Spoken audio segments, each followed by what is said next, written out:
of all weeks to talk about health care. Well, that's good. You know what? My mom is a registered nurse. Okay. A surgical nurse. I read that. And I am too. So thank you for, so please tell me why and how. We got this health care. We got to straighten this out. We need it for everybody. We do. Especially the Medicaid. You know, so many people depend on that. Well, now Medicaid's not changing for North Carolina at all. Let's make sure. Let's make sure. You have my word that Medicaid we have a lot of women that didn't work outside of the home that depend on it. Medicaid is not changing for North Carolina. We didn't expand Medicaid, so it's not changing. I mean, so I can assure you that. But we wouldn't be able to. Those are terrible. Listen, I'll be glad to have a meaningful conversation with all of you before I go in. So let's do that. And so I appreciate it. And I do appreciate it. So from a pre-existing conditions, there are three things that are out there right now. One is setting up a federal high risk, which is part of the new legislation. Setting that up, what it will do is fund it at $130 million right now in terms of the high risk. So what happens is, let's say that you come in and you're having insurance and you have a pre-existing condition and you come in and you don't have one. You go to your insurance company and because you have a pre-existing condition, you actually would get the same rate as you do without the pre-existing condition. But invisibly, what would happen is you would be transferred to this federal high-risk pool. And so you wouldn't even know that you're in the high-risk pool because it's the way it's set up. It's called an invisible risk pool. So when we look at that, Maine actually did that prior to the Affordable Care Act. It's called the Maine model. It was one of the things that we put forth as a precaution against pre-existing conditions. Well, that's one protection. There's another protection that says, all right, if you've got insurance and you're continuously covered on that, then what happens is that the insurance company can't raise your rates. So let's say that you get diagnosed. So you're healthy, you're having insurance, and you get diagnosed with a chronic disease. Then the insurance company can't, because you're sick now, raise your premiums to economically push you off. I mean, so they can't raise it so much that you can do it. So, well, that's the third protection, all right? So again, we're trying to think through all of the different things that are out there. So, but that insurance company couldn't do it. So if you lose your job, and so let's say that you've got employer-based health care, this bill doesn't affect you. That's 176 million people that get employer-based health care. This doesn't affect you. This affects what they call the individual market, which is about 9.3 million people. So if you lose your job, and you're losing your job and going there, that was what the $8 billion, which is known as the Upton Amendment, got added at the end. So let's say that you lost your job and you don't go back to work for another employer that has group health care. Because if you do, if you go back to work for somebody, it's not a problem. But because they said that's going to affect pre-existing conditions. It doesn't. That's not accurate. Insurance. That's not accurate. So if you have a group policy, and so let's say that you're working for Baxter, and you lost your job, and you went to work for, is it West Rock now? It used to be Rock 10. So you go back to them where they're providing it. Doesn't affect the pre-existing condition at all. You still get the same group coverage. But let's say that you lost your job, you had been working for a Baxter, you lost your job, and you didn't have continuous coverage. The $8 billion is designed to be able to continue your payments, would be administered only if the state took a waiver, but be administered at the state level to keep you with continuous coverage so that your rates don't go up. So there's really three different protections there as we see it. And but the money, we're the money you're providing for the high risk is way less than the money that's available. What will you do when that money runs out? I've looked, so let's look at those functions. In order to have a waiver, you have to have a high risk pool. In order to have a high risk pool, you actually have to have the money there. if you don't have the money there, you don't have a high-risk pool, which means that you don't have a waiver, which means that it's not an issue. And so when, again, we're trying to look at all the protections.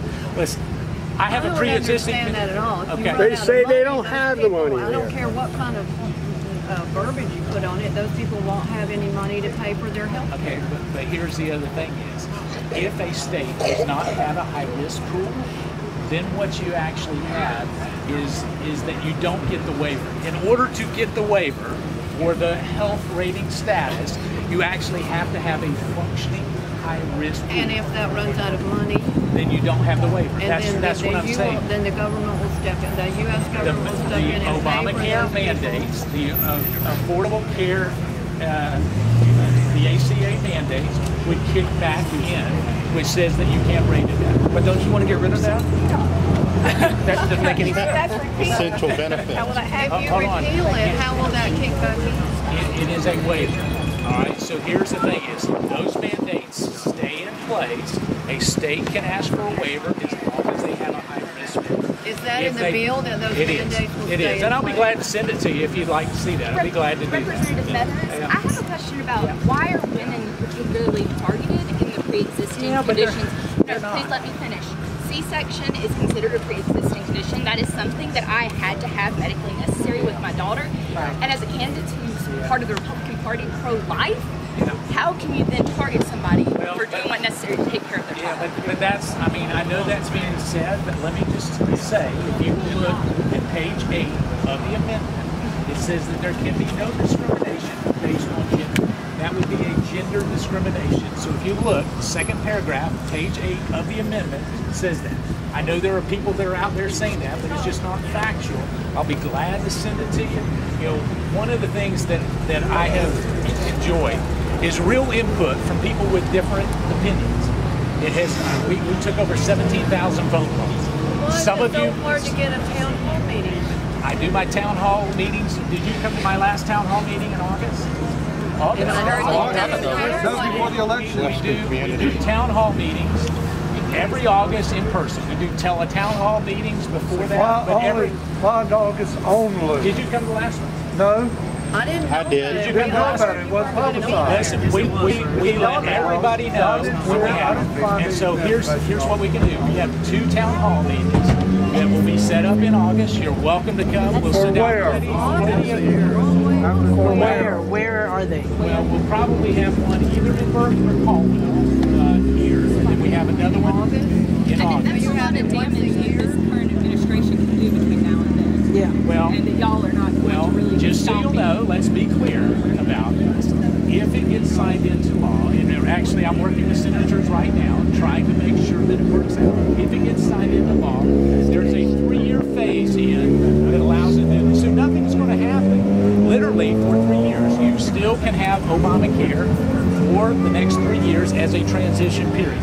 A change in law should not create a crisis from a planning standpoint for you or anybody else. And so we're really working very closely. I'll be glad any key information from a healthcare provider. I've met with a lot of different people with a lot of different views on this. We're trying to incorporate those in. And so if you've got some truly meaningful critiques that can help, I'll be glad to take them not only to my Senate colleagues, but look at it at adding those back. Okay? Now, Congressman, Sir. Yeah. you just said that there was going to be nothing that's going to happen.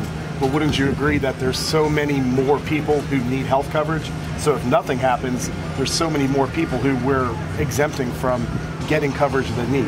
In the last 5 years here in North Carolina, more than 5,000 people have died because of hesitation on taking the Medicaid expansion as part of Obamacare. Because of whatever reason that it was, So I don't you're understand. saying the Affordable Care Act in North Carolina is not working? Is that what you're No, saying? I'm saying I is don't that understand. You're wanting to send money back to our state, Right. where they won't accept it and use it to take care of the people here because we have special interest groups from out of state who are basically wanting to That's not oppose exactly Obama. true. and other things. Here's my function. What I believe is that if you're a single able-bodied adult, Sure. So I don't know that you're single, but you appear to be able-bodied adult. My wife died of cancer. Yeah, and my sister died of cancer. And so, listen, we all have something that we have there, but if you're an able-bodied adult, then there should be a work requirement for that. I'm all about creating a safety net, making sure that we do it, but it's not my money, it's the American taxpayers' money. And so as we look at that... Well, no, sir, it's not the American taxpayers' money, it's the premium money that they're spending. It's their hard-earned premiums. It's not a handout. Medicaid is federal taxpayer dollars, and I mean, I'll be glad to show you the line item where it gets allocated every single year. But we'll be glad to do. There are working and still can't find help. Sure, 2 and 3 jobs. So what you're saying is the Affordable Care Act now doesn't work? Is that what you're saying? But we're $20 million better. It saved my son. Exactly. Take advantage of it. We're not saying. I beg your pardon? We didn't. North Carolina did not expand Medicaid to take care Right, that's of correct. that. But from a there are a lot Medicaid of expansion, people that who are is working that and can't get insurance. the expansion of Medicaid actually looked at bringing in able-bodied adults for Medicaid. It was not for children with disabilities and things of that nature. We don't have expanded Medicaid. That's correct. I agree. I know that. What I'm saying is that the expanded Medicaid in certain states were for many times able-bodied adults. And that, to me, seems to go against where we are. Who are not working.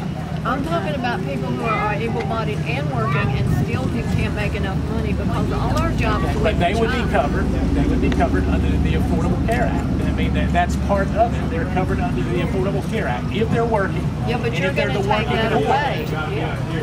No, actually, we're modifying that. No, your whole thing was we're going to take it away. Yeah. You ran on that, saying Repeal and replace. Repeal and replace. Okay, so that's taking it away. That's not. Well, it is replacing it with something where hopefully, and in the way the modeling that we have looked at, is the net premiums will be less than the net premiums under Obamacare. Well, no, I mean those are. Well, this hasn't been scored though, sir, has it? Because we've had individual things. I've got another thing. I told you I would come out and talk. And here's what I'm willing to do. She had her hand up. She had her hand up nicely the whole time. Go ahead. Thank you. We stand here in Morganton, the hometown of Senator Sam Ervin. Yeah. Can you explain to us the Republican leadership's hesitation for an independent investigation into Trump's ties with Russia? Yeah, I don't know that there is. I don't know that there is. I don't know that there is a pushback on that. I mean, as you know, Senator Burr is actually on the Intel Committee. He is working it very diligently. There are classified documents that truly that this is part of that has to be there. If indeed that listen, I've never been accused of being someone who didn't go against his own party. You know that. I'm one of those that believe that once that's completed, and if there is anything, and I mean anything, that needs further investigation, you will find that I will be leading the charge because it's not about party for me. It's about making sure that it's American and holding people accountable. I am seeking to celebrate Americans among the political parties. I'm with you. You know me that I'm probably one of 4 members of Congress that's actually been tweeted at by the president in a less than flattering way. I'll tell you this, sir. I chair the Democratic Party here. If you will call for a special investigator on the floor, you will get my vote when you run for re-election. How's that? Is that fair enough? I can't give you a better promise than that. Let me just say this. I appreciate the respectful way that you have expressed your opinions today, and I truly do that, and that's what we need more of. I hope that you know that we try to do our very best to listen, and I don't campaign on Democrat or Republican. In fact, the last time I never even mentioned my opponent one time, not one time. And so in doing that, it's all about serving the 750,000 people that I have, and I have the honor of serving them. And so in doing that, that is one thing that we truly want to do. But I appreciate y'all coming out. I appreciate you serving in a healthcare capacity as a nurse. My mom really says thank you. And Welcome to Morganton. Well, thank you. I've had actually I don't know that it was over here.